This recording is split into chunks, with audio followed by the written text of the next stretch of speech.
For exclusive podcasts and more, sign up at patreon.com/partnersincrimemedia. This week's Law & Order Marathon winner is Jessica Wilcock of Glasgow, Scotland. Jessica will get a marathon decal showing she watched 26.2 hours of her favorite crime show.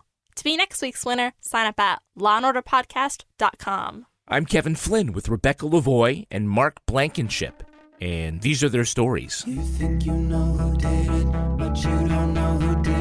Law and order, law and order, law and order. It's no ordinary police procedural, baby. It's the FNOG of police procedurals, baby. Law and order, law and order, law and order, law and order. These are their stories, these are their stories. Welcome to These Are Their Stories, the podcast about network TV's most enduring crime franchise and the real-life cases that inspired their shows. I'm Kevin Flynn. Each podcast will break down an episode from either Criminal Intent, SVU, or Original Recipe. And in recognition of the 30th anniversary of its premiere, we're looking at Law & Order Season 1, Episode 2, Subterranean Homeboy Blues. Fuck on charge is pretty lame, don't you think? It's still mandatory jail time. She fired into a crowded subway car, for God's sake. Joining me to do that is true crime author and the host of Crime Writers On and Netflix's You Can't Make This Up podcasts, Rebecca Lavoie. Hello, Rebecca. Kevin, I'm thrilled to be here, but where have you been? You weren't even here last week. I know. Well, look, here's the story. As a lot of our listeners may remember, I was diagnosed with thyroid cancer over a year ago, and I had surgery, and that was great. But they damaged my voice during the surgery. Yes. I'm Kevin Flynn. Each podcast will break down an episode from either Criminal Intent, SVU, or Original Recipe. And so for the past year, I've been really struggling. I had vocal surgery about 3-4 weeks ago.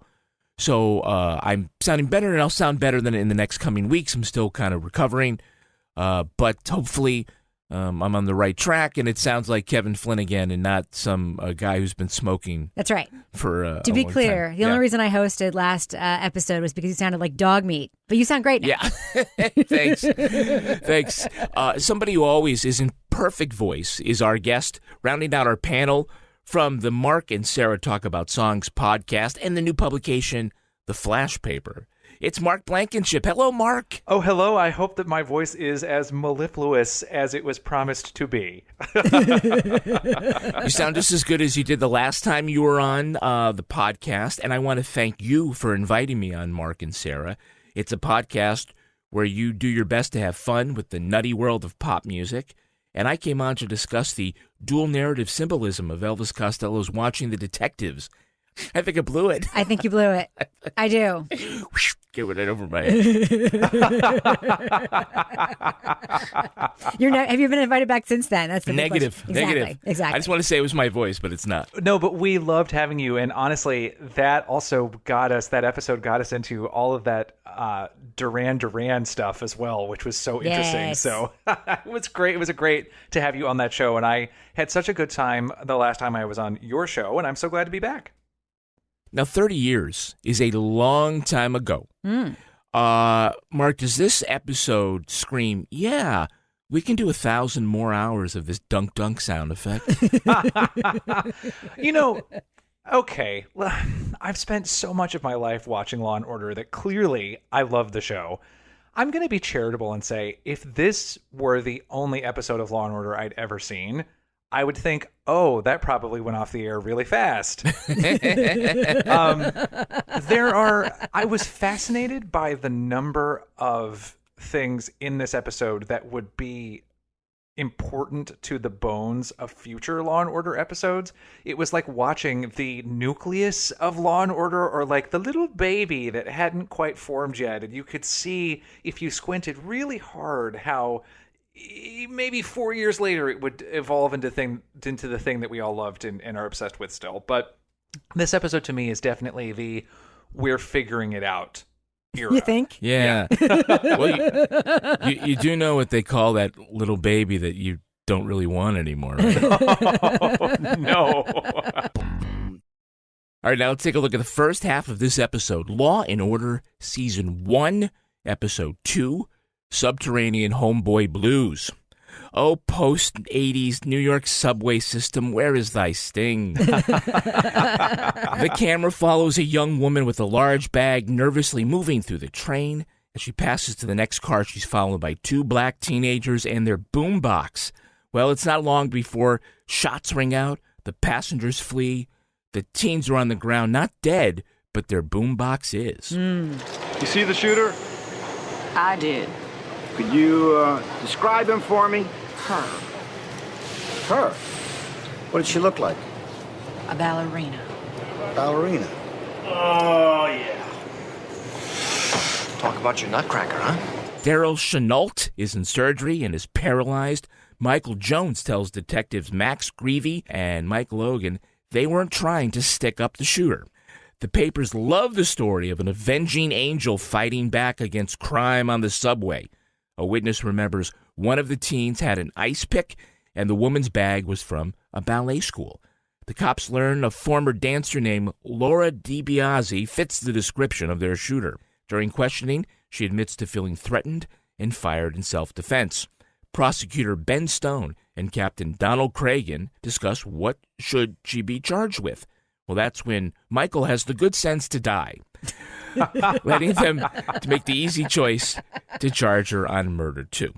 Okay, so this episode premiered September 20th, 1990, 2 years after the pilot was shot and turned down by CBS and Fox. The original title, Catch 'em and Cook 'em. No. Yep. Are you kidding? No. Catch 'em and Cook 'em That was was supposed to be a original. death penalty show? No, in fact, even Stone has a line in this episode where he refers to that. Cops try to catch him and I try to cook him. It's my job. Wow.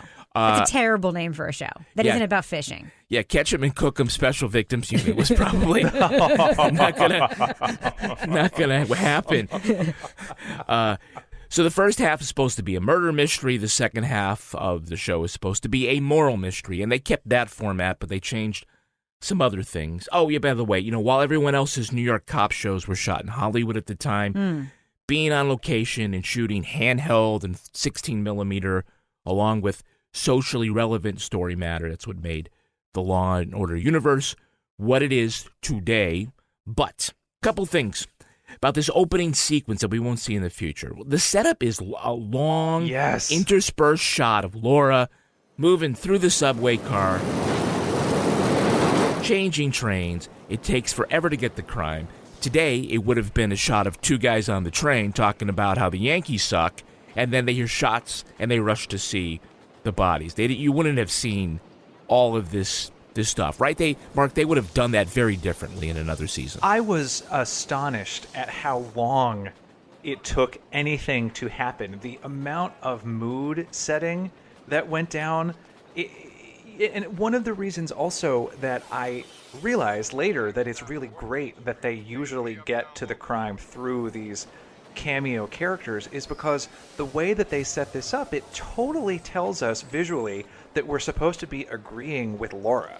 We spend so much time with Laura that we sympathize with her because we are seeing this entire subway trip through her experience, and that tips the scales, I think, of the entire episode in a way that is almost disastrous for my experience as a viewer. Also, I'm not saying that I am part of the ADD generation, but can we just get on with it? I don't have many places to be in quarantine, but I've got a few places to be. Right.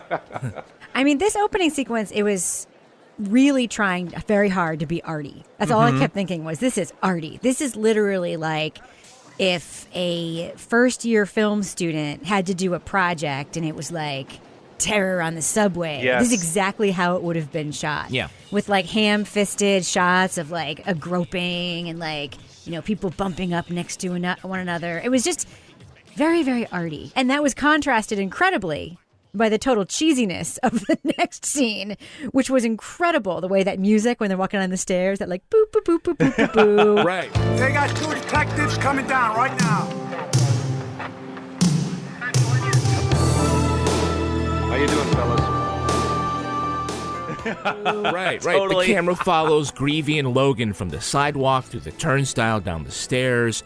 Look, later on in the scene, we just start with them on the train. Right. At the crime scene. Yep. As opposed to, hey, we're doing all this stuff. And they would have a shot that they pretty much pioneered they called it literally the oneer, where it's one camera. Instead of doing the thing we cut back and forth with everybody's dialogue, they will go in handheld, one camera, and just swing around. Everybody says their lines. Very documentary style. You know, when you think about Law and Order, you think back, you go, oh, yeah, that's right. Every time, you know, Briscoe and Green show up, that's the shot that they're doing. Yeah. I think, obviously, what they're trying to do, and, you know, they got rid of, if it was good, they got rid of all that, you know, sort of, we're going to fill 45 seconds of watching these guys walk into the subway. I think that they're trying to, you know, plant a flag. This is what this show is going to be. It's different than... It's cinematic. Right, yes. It's going to be different than what's on network TV. It's Yes. going to be shaky handheld cameras, right? We've all seen Mean Streets, and we want you to know that we've seen Mean Streets. But, you know, Right. and even though you can't go back again and we can't ever see this show with fresh eyes now, this episode, I can imagine that for someone who was raised on a diet of Barney Miller, that this might have felt pretty remarkable to see. Well, you got Hardcastle and McCormick, and you got this. It's gritty. Before we move forward, I do also have to, as a New Yorker now, just take a moment to quibble with the subway logic of this scene, because you keep hearing announcements that clearly indicate that they are on the ACE line. Next stop, 14th Street. Change for the Uptown Local. But then the subway that they're on, that she is on, is clearly the G at Hoyt-Scamerhorn in Brooklyn. And I just feel like if you're going to go through the trouble of filming on location, could you just make the announcements be for the Brooklyn line? I don't care where they are, but I can see that it's not on the ACE. And I know that's a complete New Yorker thing, but it drove me crazy. Well, you know what drove me crazy was her train transfer. Walking out of one train, turning around, walking on the train going the opposite direction on the same platform. Isn't that the same train just going in a different direction? Exactly. It is. That's not how transfers work, people. and they also, Very confusing. They also don't show up 15 seconds after your train arrives. Never that lucky. Hey, did anyone recognize the song on the boombox? Oh, I did some research on that song's provenance, in fact. Oh, really? Do tell. Yes, because ironically enough, it is a song by Ice-T.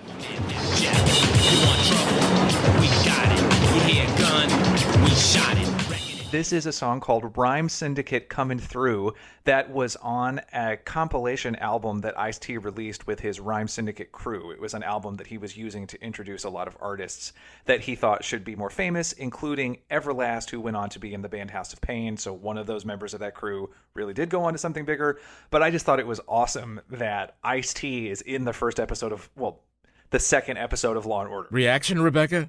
I'm dumbfounded. You're dumbfounded. That with the cheapness that with so much of this seems to have been put together, that they would have paid to license a song by Ice-T. Yeah. I don't know. Well, it paid off dividends for Ice-T down the road. So the lyrics, you want trouble? We got it. You hear gun? We shot it. Wrecking and dancing and suckers dancing with Jackson. My Glock is crazy respecting, collecting the check and dissing, dogging, microphone hogging. Mwah, it was perfect. Okay, so first thing that did not age well, Max Greevey's use of Ebonics.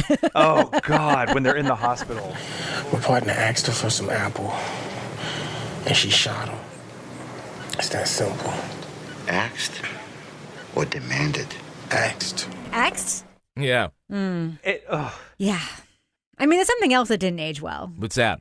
Why is that witness still on the train when everybody else is gone? This one lady, everybody else ran off the train. One lady. They're like, why is she still sitting there? Well, the subway line is shut down. And she's like, I've got 4 more stops to go and I can't go anywhere. Thanks for nothing. Yeah, and then there's more dialogue for a woman of color where she says, That's how come I seen the ice pick. Ice pick? What ice pick? The one with the Yankees cap. I'm a Mets fan. I hate the Yankees. And he's waving an ice pick. And I'm thinking, what's this for? It's all automatic ice cubes now. We heard it was a screwdriver. I seen what I seen. I seen what I seen. Yes. Yeah. But let's talk a little about that scene for a second. She notices that the teen was carrying an ice pick. She believed it was an ice pick, which she thought was suspicious because It's all automatic ice cubes these days. Who needs an ice pick? Just put it in the freezer. I wouldn't even know what an ice pick looked like. I'm going to be totally honest with you. In two ways, this scene is a crucial building block of future Law & Orders. One, you have someone who's a, quote, old-time New Yorker who's afraid of technology. They hadn't yet had an opportunity to become terrified of the internet on this show, but they could be terrified of automatic ice. Yeah, my God. Progress. No. By the way, did anyone notice that she had a toddler on a leash? Yes. She's like, you gotta watch them wherever they go. She wasn't walking anywhere. She wasn't in a mall. She was on the stoop. Sitting on a stoop. Reel them back in. It wasn't like the baby was going to go into an Orange Julius if she. Yeah. All right. Well, let's start with our "Hey, it's that guy" in this episode. Hey, it's that guy. Can you name the guy Rebecca playing Sergeant Greevey? Computer came up with 12 felons named Michael Jones. Michael J, Michael Ray, Michael T. I hate walk-ups. Would that be George Zunza? Yeah, George Zunza, who really came to this as a "Hey, it's that guy." Before 1990, which was when this episode came out, he was in bit parts in a million things, including The Deer Hunter. But according to the rest of the cast, Zunza, spelled with a D is silent, Zunza, was mean and a bastard and very difficult. Wow. Really? Yeah, very difficult. He and Chris Noth hated each other. I love it. Tell me more. Dan Florek hated him. Everybody hated him. Dan Florek hated him? Oh, yeah. One time, he thought that Chris Noth had slighted him. Yeah. So he went into his trailer and would not come out for a half an hour. Zunza's trailer? Yeah. Yeah. I got to tell you, I want to hear more of these stories. We could do this whole episode just about George Zunza being a dick. Okay, just very briefly. In part, it may have been because his family was in Los Angeles and he had to commute to New York. His wife was pregnant at the time. He was very unhappy about that. And he became very unhappy when it was clear to him this was going to be an ensemble show. Right. And they said not the George Zunza show, even though he's first. But in general, he was just a big fucking dick. Wow. How do you think he felt about Dan Florek then being on this franchise for like 25 years and making millions of dollars? By the way, Dan Florek, when this episode was filmed, I looked it up, was 40 and still looks like 62 years old. He has looked exactly the same for decades. That's what being bald does for you. You know, this also speaks to the fact that in the first episode of season 2, Greevey gets murdered in his front yard by the mob. And that is what better way of the show saying to Zunza, you're not welcome back, than by having him executed in the first episode of season 2.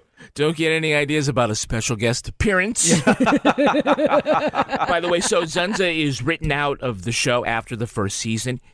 That has happened to him 2 other times. Really? Because he's a dick. Because he's a dick. How is it that Harvey Weinstein can get women never to be hired again just by saying she's difficult? But a guy who can be like a dick can keep getting hired over and over again. That is the $10 million question right there. Well, it's people who haven't listened to our podcast. Quick, get Zunza on the line. Get his agent. We gotta have more Zunza. I mean, he's not like a great actor. I mean, you can literally see him acting on the show. You can see him acting. Yeah. We also get to see somebody before they were famous. We do. Before they were famous. Who is playing subway vigilante Laura DiBiase? Well, that would be future gubernatorial candidate Cynthia Nixon. Yeah. And I'm very surprised that footage from the show was not used by her opponents in that campaign. Am I a lawyer? Do I look like I could afford to have a personal lawyer?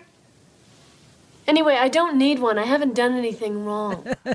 She is the Law and Order candidate, literally. It's so appropriate that this episode, the first person you see is a future megastar. Like, that's what we come to Law & Order for at this point. Tony, Emmy, and Grammy winner. You know her from Sex and the City. Future co-star Chris Noth reads her what kind of rights? Miranda rights. Oh, my God. Yes. It was meant to be. She has appeared once in each Law & Order franchise, including the second to last episode of Criminal Intent, where she played a character named Amanda Rollins. Really? Yeah. A name they just put aside for future use. No, that was a good one. Put that in the top drawer. We have a Hey, It's That Girl. Hey, it's that girl. Who is the actress playing public defender Shambhala Green? That is Lorraine Toussaint. Detached reflection cannot be demanded in the presence of an uplifted knife or screwdriver. This is the first of 7 appearances for her as the intellectually spirited and sexually charged relationship with Stone continues to grow. You know her most recently as playing V, Red's deadly nemesis in season 2 of Orange is the New Black. Yeah, that's not how I know her. How do you know her? From Any Day Now with Annie Potts, Yes. a sitcom that I actually watched. Ah. It was on Lifetime. Wow. Because I'm a sucker and like literally my whole life would watch anything that Annie Potts was in. Did she get written out of the first season or? No. No, okay. She stuck around. How about our witness with the kid on a leash? Unless you're defending your own self. You saying it was self-defense? I seen what I seen. Yes, that is Tony Award winner Tanya Pinkins, who is really just theatrical royalty. And that's, I know I keep talking about them, but that's yet another building block. Somebody who is theater famous has a small role on Law & Order to hit that bingo square. Yeah, well, it was good for her because she went from this guest appearance to playing Livia Fry on All My Children. Really? For many, many years. We've also seen her in Gotham, Fear the Walking Dead, Madam Secretary, and Enchanted. How about the intern? Which intern? The guy who came and said, I got a woman down the hall, can't stop talking about him. No, I don't know who that is. No, I don't either. That's Tim Kelleher. He did the voice of Raphael in Teenage Mutant Ninja Turtles 3. Oh, so he's a big 3. star. He's a big Is star. that yes. Turtles in Time? I don't. If you know that, fuck off. I'm pretty sure that Teenage Mutant Ninja Turtles 3 is when they go back to the samurai era. Somehow they travel through time. The reason he got the job is because contract negotiations for the first Raphael apparently broke down. Really?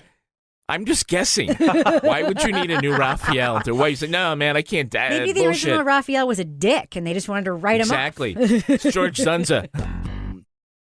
All right, so everybody in this episode is shouting at each other. All the time. Yes. You know, you got a wise mouth. Now, I told you for the 10th time, I'm a police officer. Let's get this straight. Detective Mike Logan. That girl was revenging the earlier attack, and self-defense does not allow for revenge. And I'm telling you, I'm not interested in a discussion. I want to know where she is. I forgot, you guys in the DA's office are a regular bunch of Karnaks. Do you have any other personal views on this subject you'd like to air before we walk into court and Ms. Shambhala Green hands us our asses on a platter? So maybe you should lighten up on the tood. Nobody likes a wise ass in a wheelchair. Oh my God, I have underlined in my notes so much righteous shouting. It's like being in Pittsburgh where the accent is just yelling. Yeah. Logan's screaming on the phone. Everyone's screaming. Screaming. Anybody like each other in this? Are we supposed to think that they get along? Especially Greevey and Logan. They get into an argument about whether Laura is justified because the victims look guilty. It's all that simple, huh? When it comes to the law, it better be. Jones doesn't even have a record. He says he was sitting down when she shot him. Oh, yeah, he's such an innocent-looking guy, Max. Oh, that's terrific. You're under arrest for looking guilty.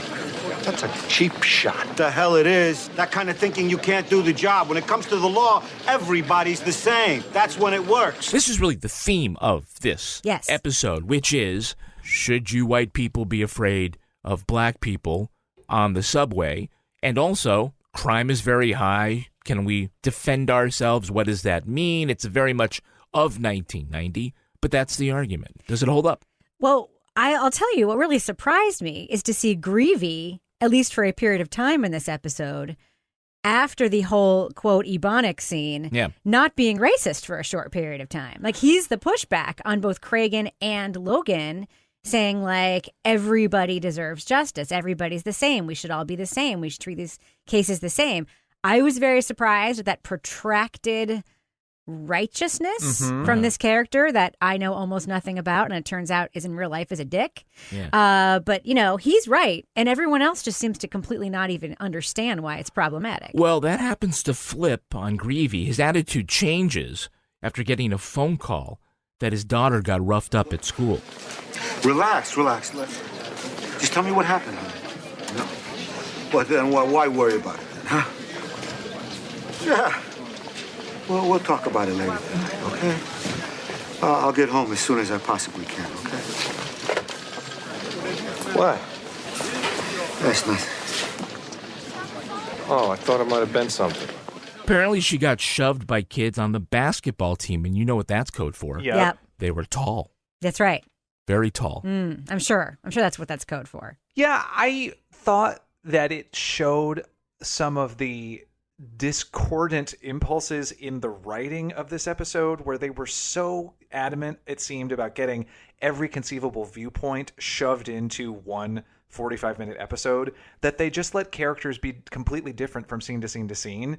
I just felt like I was getting moral whiplash from what the show was asking me to think about, and it really felt like they were less interested in sustained rational character development than they were in sort of high school debate class politics. And it was very frustrating, but it made me appreciate how much more sophisticated the show would get later at apportioning out these various arguments into the mouths of the characters who might actually say them. You know, last sort of, interesting point here from the first half. All of a sudden, Michael Jones just dies. He was fine. Yes. The guy goes through, the other guy goes through, this horrible surgery. Why couldn't they just have him not make it? You mean the horrible surgery with the stock footage of surgery that we were treated to in this episode? Come on, get the lead out. What's the hurry? This guy won't be running a marathon. That was so grainy. It was clear that they had paid $40 to just get that from the archives of some bio class. It's like a surgery channel. There's a training video for anesthesiologists. And then they dub in dialogue, and one was, this guy's not running a marathon anytime soon. All right, now let's take a look at the second half of this episode. Well, what's the difference between self-defense and murder 2? According to Adam Schiff, depends on the real motive. Did she think these guys were a threat because they were street toughs or because they were black?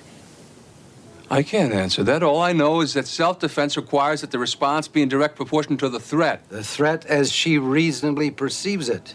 If she thinks that she is about to be raped, can she kill her attacker?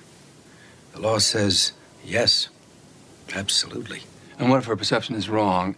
If we let her go, do you realize what we are unleashing in this city? ADA Paul Robinette learns from one of Laura's co-workers that she had been attacked on the subway before. That assault ended her dancing career, and she was afraid of all those little black bastards. That's a quote, by the way. Don't at me. Defense attorney Shambhala Green tells Stone that Laura shot the teens because she was about to be raped, even though, as he puts it, it was only asking. It's just like an ask.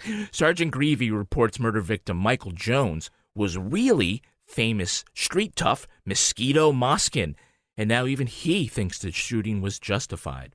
The trial begins in a very smoky courtroom for some reason, with Stone saying, hey, if you're afraid of getting raped, maybe you shouldn't live in New York City. And even though they were in court that day, Robinette finally gets a warrant to search Laura's apartment.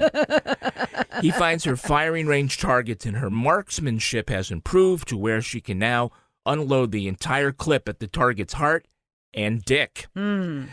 So, had she been preparing for the shooting all along? On the stand, Laura says the teens asked her for a taste. Stone shocks the court by revealing she shot Darnell a second time and said, here's your taste. Green asks then if she can restage the incident. That's when, out of the deep recesses of the gallery, walk in two large black men who prowl up to the witness chair and ask Laura for a taste, and it's exactly as cringeworthy as you think it is. A helpful citizen comes forward to say Mosquito attempted to take a bite out of her too, and Darnell confirms it. This changes things for Stone, who offers to drop the murder charge. In the end, Laura gets a suspended sentence, and Stone wonders whether they did the right thing. Okay, the episode is Subterranean Homeboy Blues. I think it's actually a very clever play on the title of the Bob Dylan song Subterranean Homesick Blues. You know that one, Rebecca? I do. It's the one with the cards that NXS stole for the video. Yeah, for their Mediate video. Yes. Yeah. You don't need a weatherman to know which way the wind blows. Okay, Paul Robinette, yes, who does all the legwork. And by the way, there's this where they do the dunk card, and it's, the screen is all black. He dubs the actor dub in a line before the scene started. No, ma'am, I'm not a policeman. I work for the district attorney's office. Because I think people were like, well, who the fuck is this guy? Because he's like, why is he investigating? Because we never see him in any scenes with Stone previous to this. Right. We have no way to know. The conceit of the show is that's what that character is supposed to do and has always done. It's like, okay, let me... Are you sure he's not in the police department? Because he is the one executing a search warrant on a suspect's house later. Yeah, the cops are just standing around looking at her orgasm books. And by the way, why are they executing the search warrant while she's on trial? This makes no sense. That's my question. Well, we all know that these trials happen a week after the crime, so maybe that's just hours a little too fast. After the crime. Yeah. Can I just say something? Yeah. You mentioned in your intro there about the courtroom being smoky, and like every room in this yeah, whole which was show a very peculiar cinematic choice. Yeah. Can we just talk about, too, like what total shitholes every single hospital was in this episode? Oh, God. Like the idea of like being ill and going to any of these places. Oh, my God. No. Every room was full of smoke. Literally people smoking. It was not a good scene. Mark, I guess now it's very obvious why Michael just died randomly. It was a shitty hospital. Yeah, well, because the surgeon had been ashing into his open wound, and then how was he supposed to recover from that? That's worse than a junior mint. That's right. And the nurses exactly there right. like refer to all the black kids as what? Little black bastards, right? Yes. Well, actually, that was she kind of left it hanging. Robinette provided that line. Yes. And what was her reaction to the attack? Same as anybody's. She was fearful, resentful of all the little... Little what? Little black bastards? You see some black teenagers on the train, are you automatically afraid of them, Miss Maltese?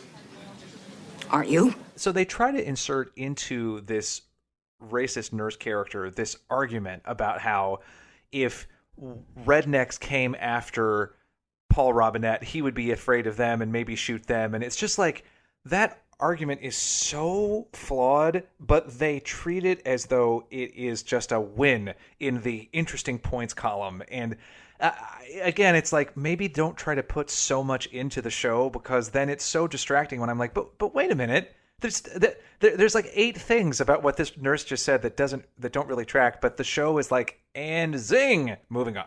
That's right. Well, it's interesting because this is going to set this up as something that the character is going to be confronted with time and time again. And basically, whose side are you on? Yes. That's right. There was an excellent article in the AV Club on Robinette embracing his blackness. Stone told him at one point he had to decide whether he was a black man who was a lawyer or a lawyer who was a black man. And the article talks about how it isn't until he leaves the show and comes back as the defense attorney that he embraces his revolutionary blackness. In a way, they kind of held him back on that part of his character. And especially at a time now where you would have a character like that, this is the point the article made, is that it's not one or the other. He is a black man who happens to be a lawyer. That's right. It's a false equivalence to try to like remove the blackness ever from a black person, because it's not something that, it's not that there's no like part of any person of color's life where they are not a person of color, and whether or not they're a lawyer or not. That's a very, very bad thing that Ben Stone said to Paul Robinette. By the way, can I just ask a broader question? Yeah. Every time you make me watch one of these old ass episodes with Ben Stone, I really don't understand why people like him. Well, here's the thing, and Mark, see if you can back me up on this. Unlike McCoy, whose thing is, I'm going to win at any cost and get very creative with the law, Stone is, as his name implies, he is very rigid on his interpretation of the law, whether that benefits him or not. And we see that here, where he is willing, he won't budge on this until things change, and then he will budge on it. Right. He will change dramatically. He discloses evidence. Right. Yeah. So it's very much sort of in Stone's character, I believe, for him to have the opinion, Paul, you just need to be part of the law, regardless of who, the circumstances and the mitigating circumstances around race and, economics and what you bring to it. It has to just be this. Yeah. Which, ought to be a point of conflict with the Robinette character. They really did try to make Stone be a character who kind of never really returned. He was a fuss budget. Like, he was very neat, very tidy. He would refer to everyone as sir or ma'am. It's like he was trying to be Atticus Finch. And the show kind of ran out of things to do with his stick up the ass idealism.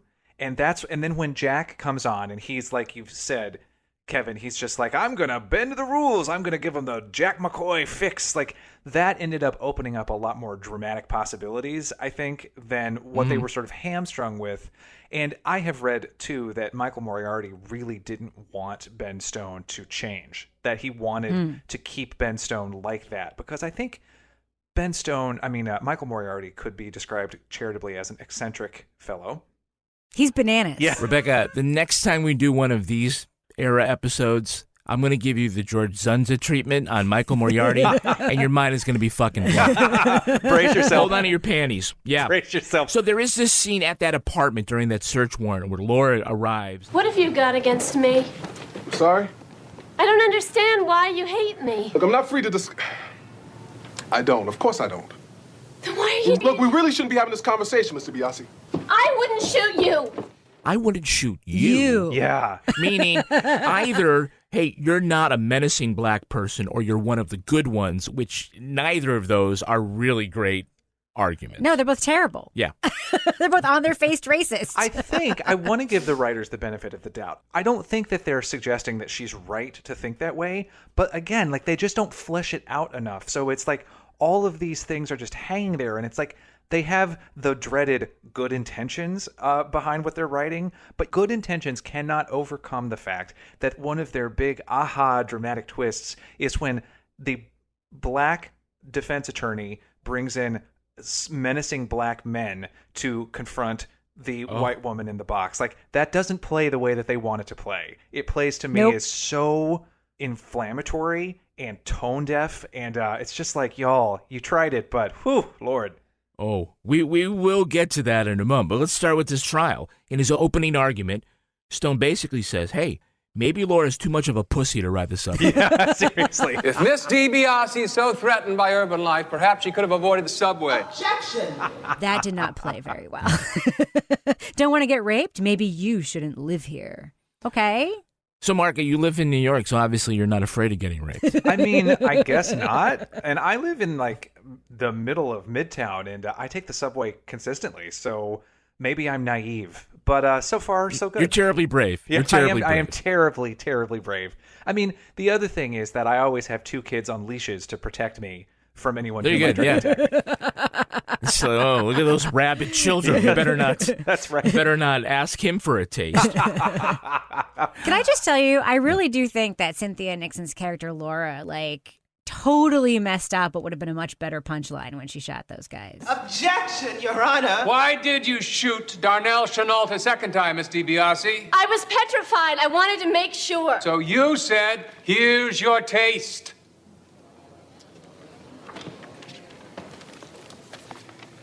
You said, here's your taste. Sounds rather cool. Objection, Your Honor. No further questions. Oh, I thought it was pretty cool. Even Stone says, that sounds pretty cool. He does. But, like, they say what? How about a taste, baby? How about a taste, baby? She should have been like, taste this. Yeah. Isn't that better than, here's your taste? I'm just saying. Taste this. It's a better retort. Do you want original flavor or diet? Maybe she had a background working in some sort of restaurant, and so she just sort of fell back on what she had been trained to say when she was passing out apps.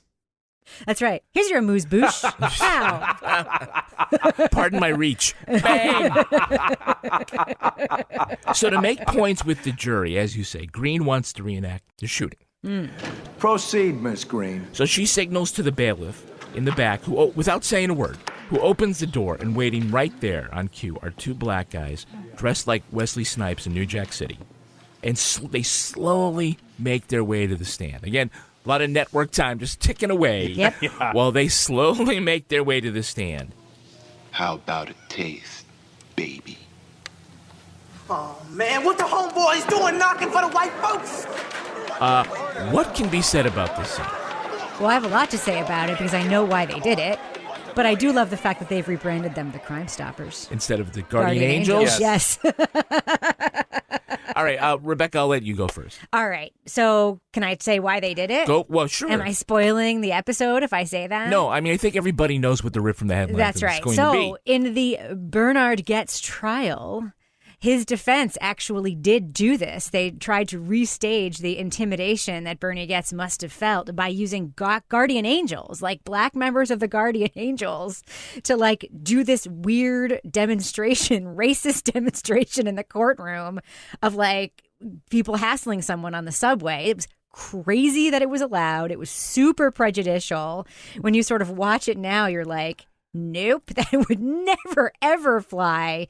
But that really happened in real life. But in this show, what's weird is, what's the demonstration? She's in the witness box and they just walk up to her? And they say something very intimidating and charged, which is, how about a taste, baby? Right. Mark, how do you think the national audience in September 1990 would have reacted to seeing that scene?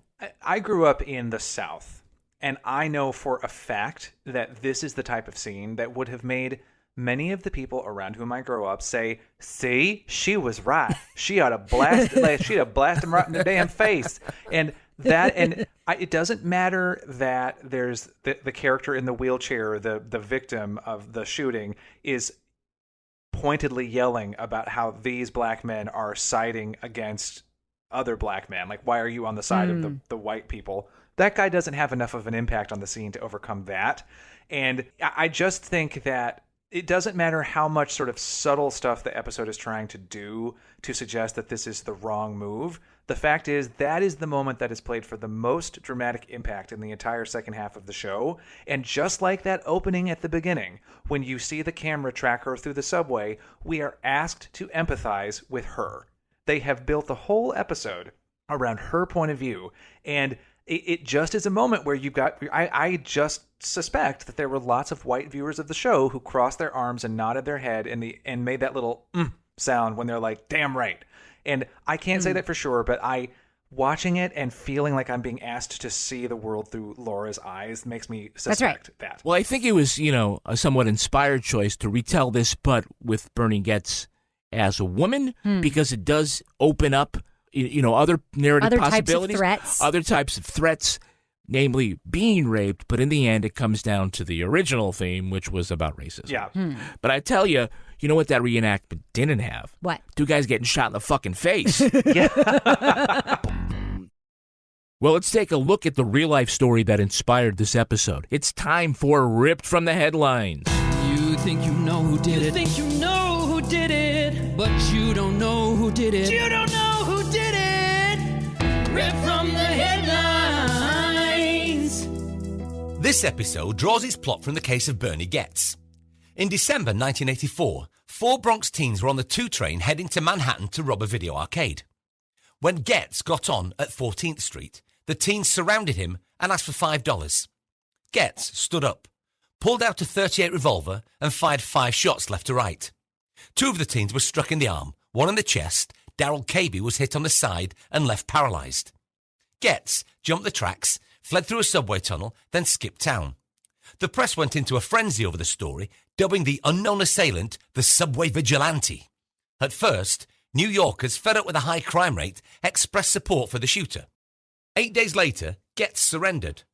After a grand jury cleared him, a police report came out claiming Goetz said to Cabey, "Here's another," before shooting him a second time. Racist statements also came back to haunt him. Public opinion about the subway vigilante quickly changed, and the second grand jury indicted him for an attempted murder. Bernie Goetz was cleared of that charge, but served 8 months for illegal firearms possession.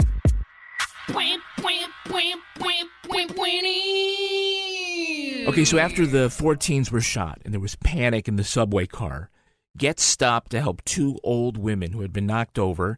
He talked to them to make sure they were okay because, see, Ma, he's a nice Jewish boy. In an argument for true self-defense, a person can use force to neutralize a threat, but also has an obligation to flee. And for what it's worth, that story about here's another is not true. Both sides agree that actually never happened, but its rumor changed public sentiment to turn away from him being a folk hero to something more sinister. I feel like the fact that public opinion turned against him gives one a little bit of hope, because maybe our thirst for vigilante justice isn't as strong as we think it is once we take a beat to think about it. And the fact that that type of rumor could so quickly populate and change the conversation, I want to believe that there's something good to be said about humanity because of that. I think it's very much of its time. I mean, we're talking in the 80s, right? Yeah. And in the 84, 80s, like, I'm not saying racism was better. It was a better situation in the 80s, but people weren't so comfortable with the use of the N-word and weren't so comfortable being overtly racist as they seemed to be in 2020 back in 1984. And another big reason that sentiment changed was because his history of using the N-word at like co-op board meetings and the tapes of his interrogation came out, and the public actually saw he is in fact a racist. Yeah. Well, at the time, a poll, 52% of New Yorkers agreed that they approved of what he did. As much as they may dislike or not dislike the idea of racism, they disliked street crime a whole lot more. And this was of a zeitgeist, of a moment. There's a great documentary called Trial by Media, which covers this case. And Fear City also, lays down the fact that crime had tripled in New York City. It was, dropped dead and all this other stuff. It was not a pleasant place to be. People were upset. And that was the original reaction. Was pretty universal. Yeah, I don't want to get roughed up. Good for him. Good for him. And it took, I think, a long time for that. And that might really explain his light sentence. But his civil trial was held 11 years later in 1996. A much different time. Yeah. And it focused squarely on the racial issues, including Goetz's racial statements. Daryl Cabby won $43 million. I say that it really took that span of time and the refocusing for a jury to convict. Yeah, but he hasn't paid a penny of that money. It's true, he hasn't paid a penny. But Mark, I would suppose that a civil trial in 1985, a jury wouldn't award them anything. And if it was a criminal trial that waited till 1996, a criminal jury very likely would have convicted him of something more serious. Again, that makes sense to me. That seems, as best as I can recall being alive in the 80s, like how it would have gone. And sadly, based on the way things are now, it does seem like that in the 90s, perhaps he would have gotten away with a lot less. Newsweek says that today Bernie Goetz spends his time nursing injured squirrels. Now, we heard in our last episode how Casey Anthony spends her time photographing squirrels. Yes. I smell a new buddy comedy. Well, that's going to do it for us. We want to thank our guest, Mark Blankenship. Mark, where can our listeners follow you online? Oh, well, you can find me at markg, as in Garrett, Blankenship.com. You can find me on Twitter at IamBlankenship. And you can find that publication you heard mentioned at theflashpaper.com. And Rebecca Lavoie, how can our listeners follow you? On Twitter or Instagram at Reb Lavoie. And you can track me on Twitter at Kevin P. Flynn, as in Patrick, Kevin Patrick. And you can also tweet to us. Garrett. So specific. Tweet to us at Law & Order Pod. Follow us on Instagram at These Are the Stories Podcast. Our newsreader was Cy Frater. Our theme music was composed and performed by Uncanny Valleys. Line editing by Henry Lavoie. Content assistance from Travis Roy. Lily Flynn handles promotions. To get ad-free episodes of These Are the Stories a week early, sign up for Stitcher Premium. All clips in this podcast were used in compliance with the U.S. Copyrights Act Fair Use Exemption for criticism and commentary. Special thanks to the elite squad of the Law & Order Wiki community for preserving the evidence. Go to lawandorderpodcast.com and sign up for our newsletter for a chance to be our next Law & Order Marathon winner. These Are the Stories was recorded in the Yoga Loft above the Bodega in Bay St. Louis, Mississippi studio, and is a production of Partners in Crime Media.